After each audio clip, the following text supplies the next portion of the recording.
Comfortably Numb was the third and final single released in conjunction with Pink Floyd's The Wall. It's one of my favorite songs, but what I just found out is that it was originally titled The Doctor. On today's single showcase, we're going to explore how Pink Floyd made Comfortably Numb. The song started as an instrumental piece David Gilmour wrote for his solo debut album, but didn't end up using.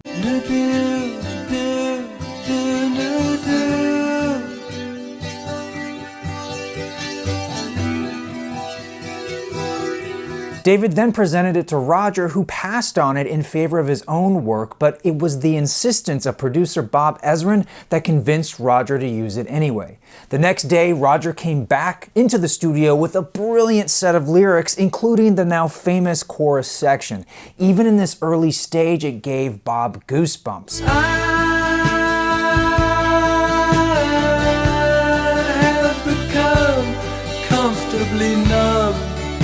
Roger based the song's lyrics on a real incident that happened to him on the Animals tour in 1977. Right before the show, Roger was hit with a bout of painful stomach cramps and he couldn't sit up. A doctor injected him with the muscle relaxant so that he could perform. It was a very odd sensation for him. He felt numb, but was still able to function, but just barely. He could barely move his arm. He describes playing that show as the longest 2 hours of his life. As the band continued to work on this song, the lyrics of the verses evolved over time, and it's interesting to note that on an early version available on the IMMERSION box set, David sings both the verse and the chorus. Picture of these 4 times daily. I'll drop in when I pass this way again.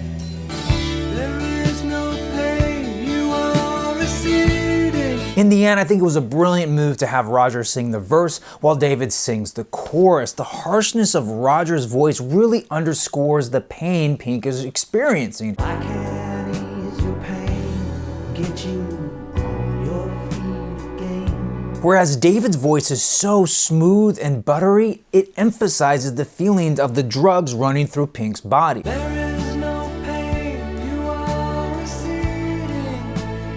The brilliant closing guitar solo by David was constructed from 5 or 6 different takes. Recording engineer James Guthrie would then take the best parts from each solo and put them together for David's approval. Using the constructed solo as a guide, David then recorded the final take heard on the album.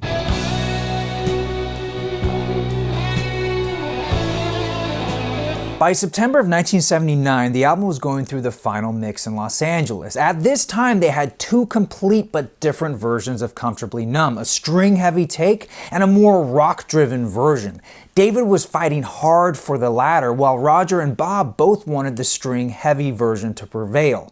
After a heated argument over dinner at an Italian restaurant, they came to a compromise. They would use the string-heavy section for most of the track before ending the song on David's preferred version.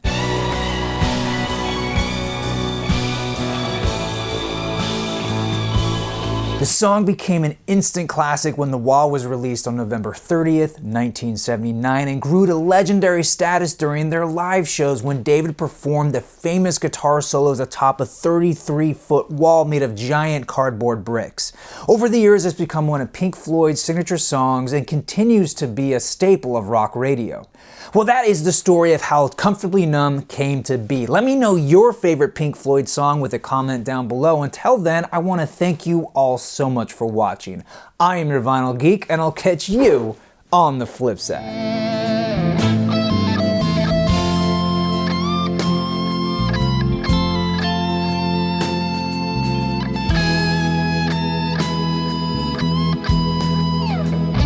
Hey everybody, thanks again for checking out my single showcase on Comfortably Numb. Now, if you haven't already, be sure to watch my making of the album video as well as the album review itself. A lot of great content coming at you. If you like what you see, I put out new videos every Tuesday and sometimes Fridays.